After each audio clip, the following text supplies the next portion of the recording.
Minggu kemarin itu kan kita membahas tentang uh, dunia goib ya. Maksud saya begini, bahwasanya minggu kemarin itu kekuatan indra, hakikat kekuatan indra itu, ini kalau saya catat ya, hakikat dari kekuatan indra itu berasal dari alam goib. Contoh, ya, kita sebagai manusia saat meraba suatu materi, entah itu materi keras atau lembut, itu kita mengetahui, telah diketahui, bukan dikarenakan sifat keras dan lembut itu ada di materinya, tetapi justru kita sudah mengetahui atau telah diketahui itu sebelumnya, yaitu dari alam goib itu, ya kan? Kemarin kita bahasnya itu. Nah, ini mungkin agak sedikit melenceng ya, melenceng dari topik diskusi kita itu, bahwasanya yang menarik di sini, definisi alam goib ini apa sih sebenarnya nih? Ini perlu diluruskan juga nih.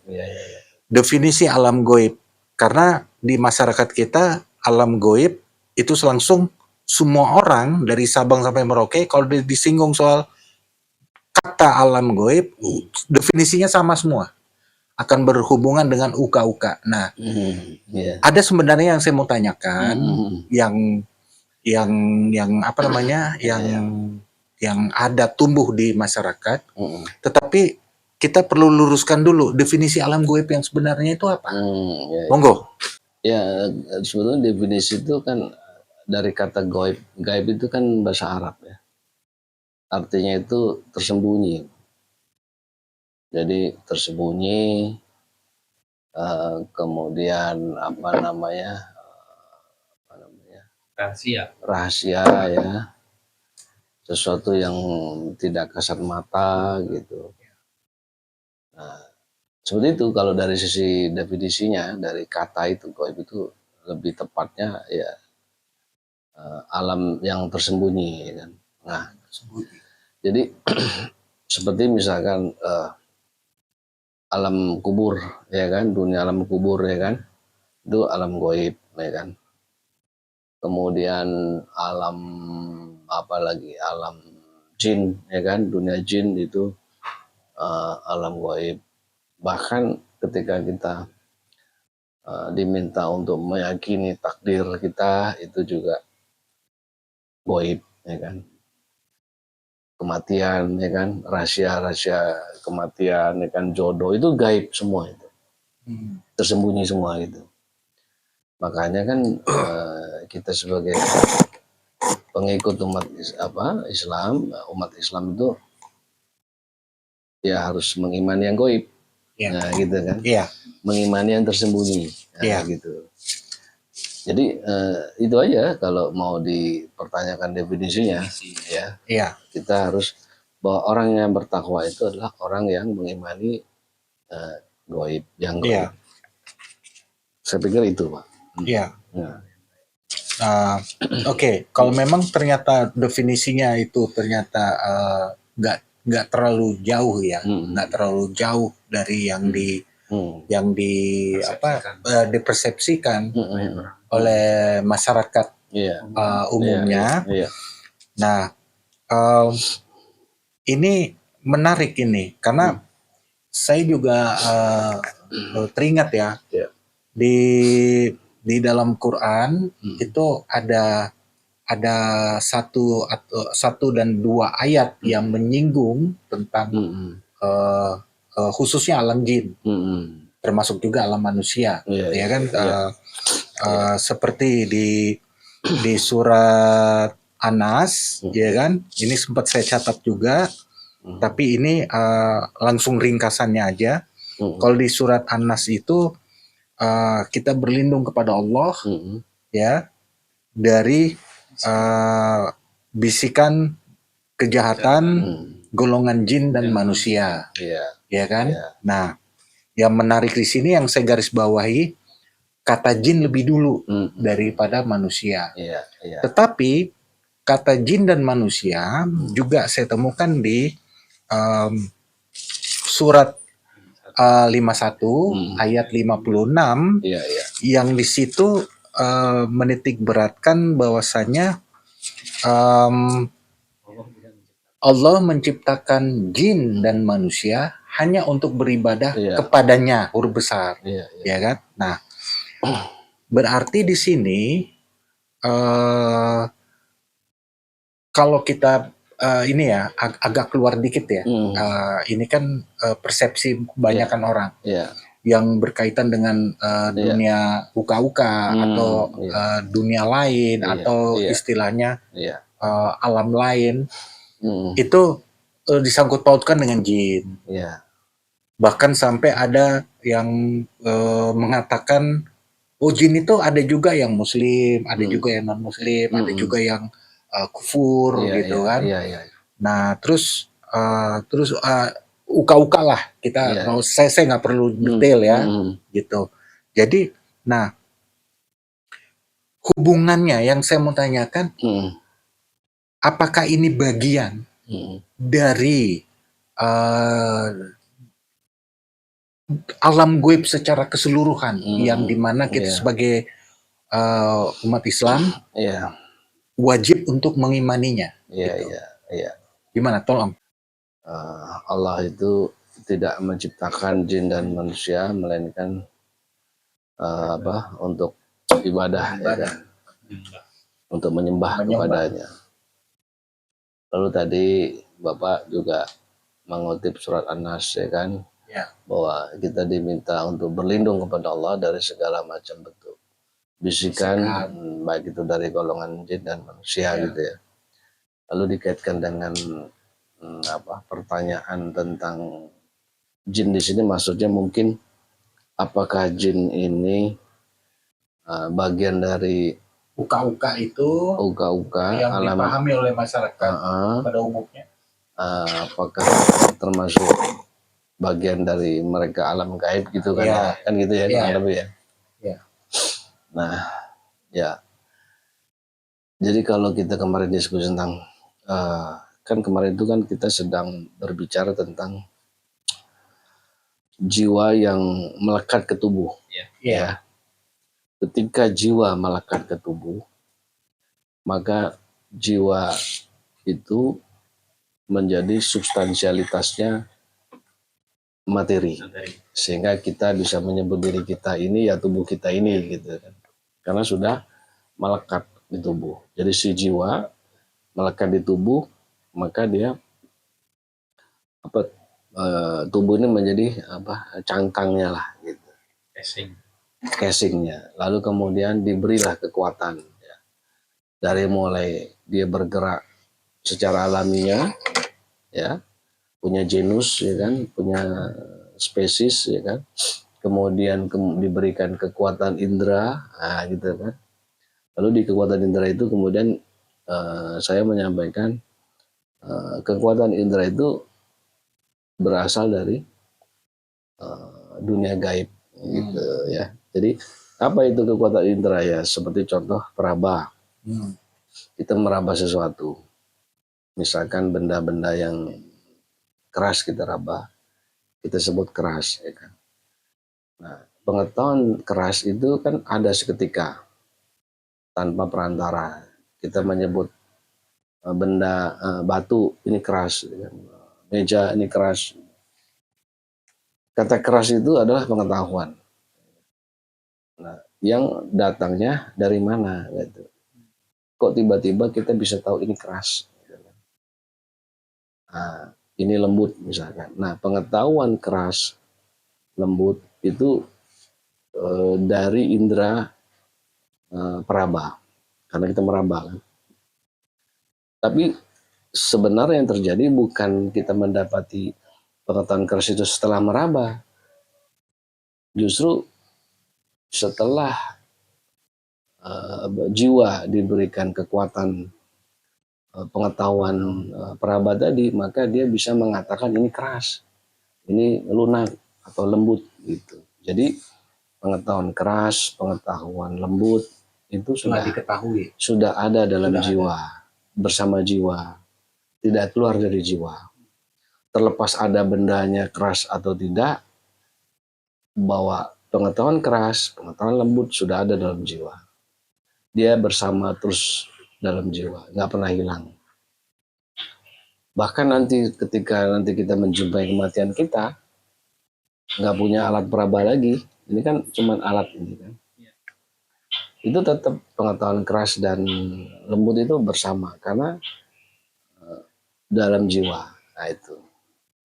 Nah, pengetahuan keras lembut itu ada di alam gaib, di dunia lain, kita sebut di dunia lain, di alam gaib, artinya dia begitu terang benderang ya, dalam kesadaran jiwa ya. Tapi saat yang sama dia tersembunyi dari apa? Dari kesesuatuan, karena ketika kita menyentuh baru itu kita bisa katakan keras, ketika kita menyentuh benda keras. Sebelumnya tersembunyi. Sebelumnya tersembunyi. Setelah kita mengetahui ini keras, ini lembut, maka tidak lagi tersembunyi. Maka makna tersembunyi sebetulnya adalah dia salah satu realitas yang terang benderang ketika diketahui. Nah, maka kata sembunyi itu bukan berarti ketiadaan. Ya. Dia ada, makanya disebut ada di dunia lain. Ya. Karena bukan, ini kan dunia material. Nah, karena dia di dunia lain dalam tanda kutip non materi, karena dia adalah bentuknya pengetahuan, maka disebut tersembunyi. Jadi seluruh pengetahuan itu sebetulnya di dalam alam gaib. Gitu. Menjadi tidak gaib ketika dia sudah bisa disaksikan. Nah, gitu. Disaksikan oleh siapa? Bukan oleh indera, tapi oleh jiwa. Jiwalah yang menyaksikan. Jadi sepanjang waktu hidup kita hanya menyaksikan yang gaib. Bukan yang eksternal ini sebetulnya. Kita melihat benda di depan mata kita, objek-objek eksternal ya, benda apapun yang kita lihat itu sebetulnya bukan mata kita yang melihat. Hakikatnya pengetahuan itu sudah ada di dalam jiwa. Bukan berarti karena ada cahaya kemudian kita bisa menyerap, oh itu ada motor misalkan. Bukan, tapi karena pengetahuan tentang kesesuatuan motor itu sudah ada. Nah, kayak gitu. Ya lagi-lagi contoh sederhana, orang yang punya mata normal, ya dia bisa nggak melihat ketika dia sudah meninggal, ya kan? Nah, kan itu contoh. Orang yang meninggal begitu matanya dibuka, kita gini-gini dia nggak lihat. Artinya yang melihat selama ini siapa? Nah, gitu. Jadi bukan mata, itu penekanannya. Jadi kembali lagi bahwa yang dimaksud dengan dunia lain atau di alam gaib itu ada alam realitas yang terang benderang, sehingga keseharian kita sebetulnya menyaksikan alam gaib gitu. Nah, lalu bagaimana konteksnya tadi yang ayat tadi ya, bahwa Allah tidak menciptakan jin dan manusia melainkan hanya untuk menyembahnya, ya kan? Didahului kata jin dulu dan manusia, ya kan? Nah, kalau kita mau membaca riwayat tentang jin banyak kisah-kisahnya ya. Tapi poinnya kita dalam konteks jin itu termasuk makhluk gaib. Ya kan? Saya tidak akan masuk kepada sosoknya si jin itu kan. Tapi secara substansinya aja, esensi jin itu apa? Karena dia dapat perintah juga untuk menyembah. Ya kan? Nah, jadi dalam diri kita ini begitu banyak yang gaib, ya kan? Kecerdasan kita itu kan gaib. Kita nggak bisa melihat kecerdasan orang ketika dia belum menunjukkan hasilnya. Jadi seorang misalkan Albert Einstein tidak akan dikatakan dia orang jenius kalau dia tidak menemukan rumus-rumus fisika, ya kan? Seseorang itu kegaibannya bisa kelihatan ketika dia menampakkan.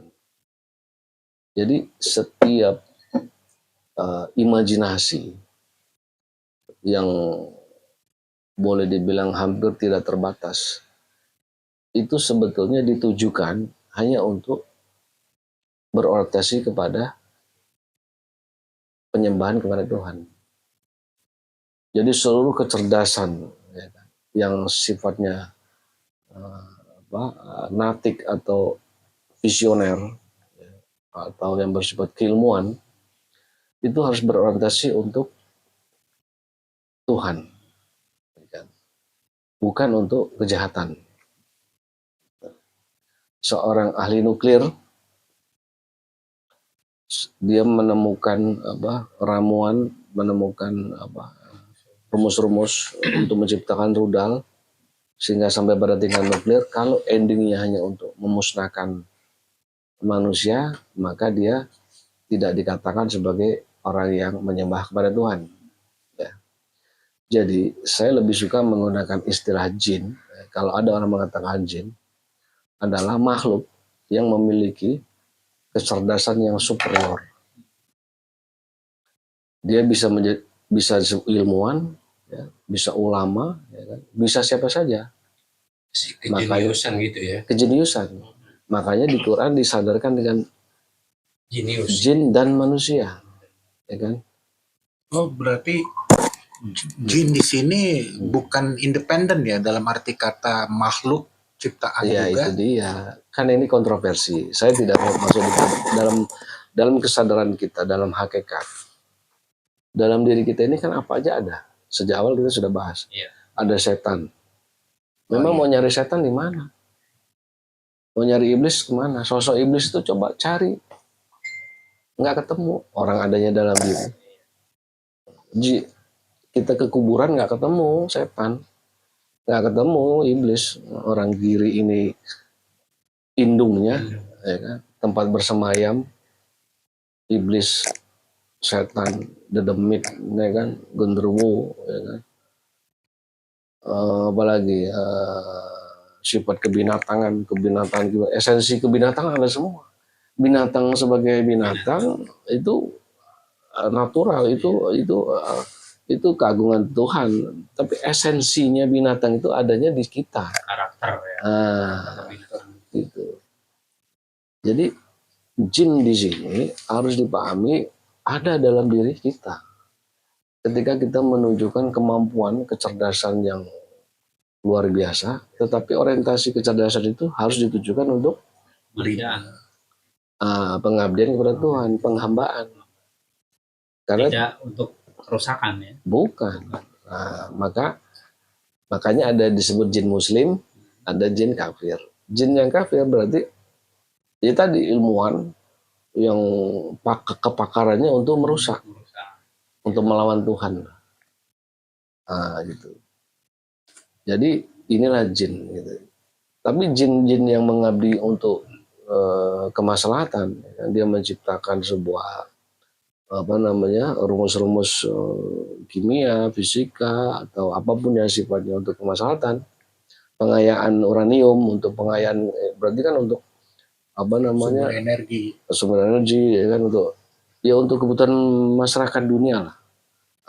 Itu yang disebut pengabdian. Jadi ketika Allah mengatakan tidak aku ciptakan jin dan manusia, ya kan? Ada kata wa di situ di antara jin dan manusia. Wama khalaqtul jin wal insa, jin wa insa, jin dan manusia. Kata dan ini nggak bisa dipisah. Satu kesatuan. Jadi bukan dan itu dalam pengertian misalkan saya dan pohon, nggak gitu. Tapi dan di sini dia seperti dua sisi mata uang. Gitu. Jadi dua sisi mata uang itu satu bergambar orang ya kan, satu bergambar Sisinya. Nah, itu dua sisi mata uang. Dan itu maknanya itu. Seperti itu. Ketika Quran mengatakan ati Allah wa ati Rasul wa uli amri minkum. Taatlah kepada Allah, ya kan? Dan Rasul. Ada kata wa lagi. Jadi wa di sini nggak bisa dipisah. Bukan dua entitas. Memang entitasnya berbeda, tapi maknanya satu kesatuan, satu hierarki, satu substansi. Directnya langsung gitu. Jadi nggak bisa terpisah. Ketika kita mentaati ulil amri, itu otomatis mentaati Nabi yang otomatis mentaati Allah. Gitu. Jadi kita nggak bisa tuh mentaati Allah tapi melawan ulil amri, nggak bisa, karena Al-Quran penegasannya ada kata wa di situ, maksudnya satu daerah. Sama halnya dengan jin dan manusia, seperti dua sisi mata uang. Ya. Jadi jin di sini adalah makhluk dalam kedirian, dalam jiwa seseorang yang gaib, karena intelek itu kan gaib, ya kan? Tadi bisa nampak ketika dia berkarya, mencipta sesuatu. Nah, maka inteleknya inilah harus dipersembahkan untuk menghamba kepada Tuhan, menjadi abduhu, ya kan? Menjadi menjadi hamba Tuhan. Hambanya. Gitu. Jadi dan manusia, ya kan? Nah, manusia juga ada yang muslim, ada juga yang kafir, sama. Artinya manusia sebagai hewan yang berakal, itu pada akhirnya dia bisa menjadi orang yang taat kepada Allah dan merusak dan mengingkari. Gitu. Makanya Quran menekankan, berlindunglah wahai kalian, ya kan, kepadaku dari segala bisikan kejahatan. Siapa yang membisikkan? Ya golongan-golongan orang yang punya kecerdasan tadi. Dia menciptakan sistem isme, ya kan? Misalkan dia bikin isme-isme yang sifatnya ya, mendurhakai Tuhan, melawan Tuhan, membuat sebuah rezim yang orientasinya kepada kezaliman, ya kan? Nah, ini bahaya gitu. Ya, apapun itu bisa wujudnya macam-macam. Jadi ketika dia membisikkan, kita hanyut. Jadi membisikkan itu jangan dipahami kayak kita membisikkan ke telinga seseorang. Kata bisik ini seperti, apakah kehidupan kita pagi hari ini atau besok pagi ini mengikuti bisikan-bisikan dari golongan jin dan manusia? Misalkan orang lagi musim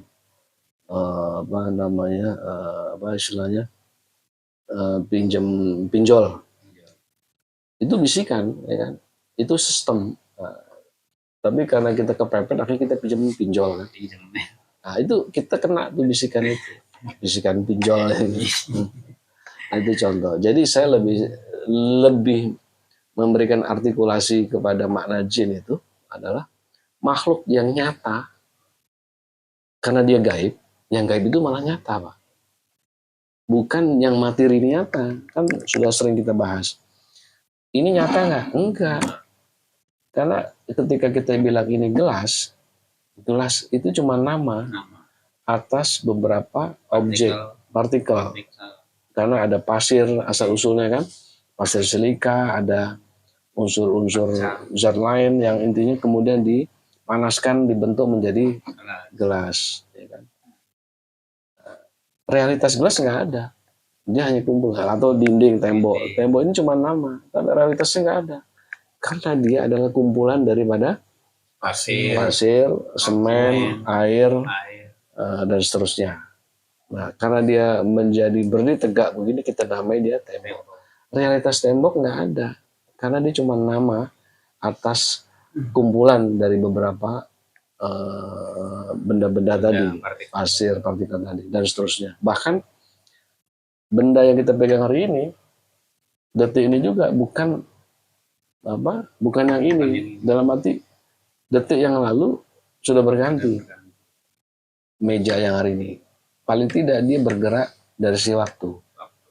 Ya. 1 detik yang lalu. 1 detik yang lalu dia berubah terus kan. Kita hari ini nggak nyata ini nggak nyata karena ketika kita pegang kita hari ini itu sudah baru lagi. Cuman karena kita nggak terasa sehingga soal ini keterikatan dimensi ini bisa dibuktikan dari sisi ilmiah bisa. Karena kalau tubuh manusia itu dipecah pakai mikroskop, ternyata kulit diambil itu pakai mikroskop kumpulan partikel, atom dipecah lagi ternyata ada neutronnya, ada proton, dipecah lagi nggak kelihatan, nggak ada. Itu fisik loh, materi itu nggak ada. Justru yang ada itu yang gaib. Makanya mengapa kita disuruh mengimani yang gaib? Karena yang gaib itu nyata. Kita tidak disuruh mengimani yang materi. Enggak. Karena materi persoalannya nggak nyata, Pak. Terbalik ya? Terbalik. Gitu. Poinnya di situ. Nah, jadi kembali lagi bisikan-bisikan ini yang akan membahayakan. Jadi semua ini realitasnya itu di alam gaib. Ada di jiwa, bersama jiwa. Nah, mungkin sampai di situ bisa gitu. Ya. Yang jadi persoalan itu mungkin gini. Jadi kayak di dunia film itu menggambarkan jin itu sosok ya kan. Ya. Akhirnya kita terjebak ya kan. Nah, ini biang keroknya di sini nih ya. Setan digambarkan misalnya kuntilanak ya kan, rambutnya panjang, bajunya putih. Kemudian ada juga yang bolong ininya dadanya. Kemudian ada lagi yang makhluk-makhluk yang aneh-aneh. Nah, itu yang menggambarkan itu kan dunia film seperti itu. Akhirnya pemahaman di masyarakat itu ya seperti itu gitu ya. Ya memang itulah. Itu kan bisikan, Pak. Sejak kecil kita dibisikkan bahwa hantu ya itu ada di samping rumahmu, depan pintumu ya kan. Dari kecil belum lagi produksi film ya kan. Sehingga tertanam karena diulang-ulang terus sehingga itu menjadi sebuah kebenaran, Pak. Sehingga kita akhirnya takut kepada sesuatu yang ilutif. Di jiwa kita ini adalah alam semesta yang begitu luas, ya kan, kosmos yang begitu luas, sehingga tergantung dari pribadi masing-masing itu punya memiliki kemampuan atau kejeniusan dalam menciptakan tanda kutip sesuatu hal. Nah, mungkin kalau misalnya dihubungkan dengan alam goib versi uka-uka, ya itu sebenarnya ya gitu-gitu kita tutup buku lah. Kita tutup buku karena yang kayak begitu-gitu ya manusia itu sendiri yang mampu menciptakannya. Karena di situ kan kita harus lihat di belakangnya itu ada ekonomi, jadi ada karya seni ya. Jadi saya lebih suka melihat itu karya seni. Jadi kan ada rumah hantu kan seru tuh. Jadi poinnya itu. Ya artinya setiap manusia itu di dalam dirinya itu sudah kaya, dilengkapi dengan ilmu gaib, cuman belum tereksplorasi. Gitu. Nah, poinnya itu, makanya kita disuruh mengkaji diri itu sebetulnya karena diri ini sumber daya manusia itu tadi yang mau bilang lengkap, jagat alam semesta ada. Nah, kita tinggal pantik saja. Fokus ya, lalu kemudian konsisten dalam berkarya mencipta itu akan pengabdiannya insya Allah kita tunjukkan kepada Allah. Ya, gitu. Menjadi pertanyaan itu saya pribadi ada sedikit keheranan gitu. Kenapa Ustadz atau ulama itu tidak menjelaskan hal seperti ini, ya kan, untuk menyadarkan lah tanda kutip masyarakat, jemaahnya atau komunitasnya itu untuk bahwasanya penjelasan yang rasional yang malah justru menerjemahkan secara harafiah yang akhirnya menyerempet ke sesuatu yang di luar dari nalar gitu. Ya artinya mungkin ya setiap diri itu kan punya kapasitas, punya persepsi, punya penafsiran. Nah, di ranah itu cabang-cabang agama itu silakan aja, itu bagian dari dialektika, ya kan, kecerdasan, ya kan, dalam memaknai kontekstual kita beragama kan gitu. Karena kalau agama ditarik kepada hal yang bersifat klinik, ya tahayul, ya pada akhirnya kita terjerembab dalam kebodohan yang terus berkelanggengan. Nah, kita harus keluar dari lumpur kebodohan ini. Salah satunya adalah kita harus mampu memahami kitab suci kita dalam kontekstual gitu loh Pak. Itu esensinya gitu.